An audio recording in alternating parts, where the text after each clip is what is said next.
Christ is our victory. Daily meditations on great texts from the Book of Books. May 21st. Resurrection Power.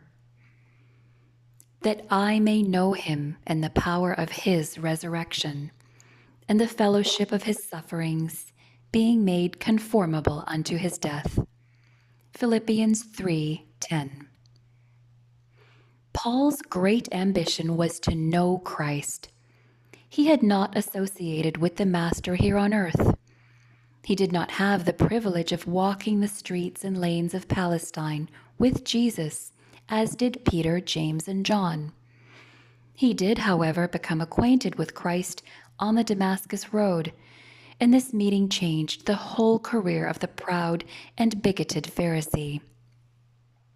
He saw the resurrected Christ and longed to know more of his resurrection power.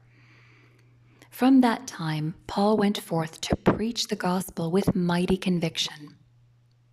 He told men everywhere that Jesus, who was crucified, had risen from the dead and was now at God's right hand.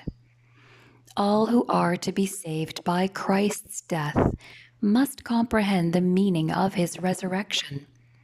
Death is the domain of Satan. It was his determined purpose that no one should escape from his power. It was for this reason that hundreds of years before, he challenged the authority of Michael to raise Moses from the dead. On the resurrection morning, Christ broke through all the barriers that had been erected and arose a victor from the dark domain. The grave could not keep him in its grasp. He was too holy to be bound by its chains. Paul desired the power of holiness that would surmount every barrier and rise above every obstacle, and the Lord graciously gave him a goodly portion of this power in his ministry. His enemies and persecutors did all they could do to silence this fervent disciple of Christ. But the more they mistreated him, the more of Christ's resurrection power was seen in his life.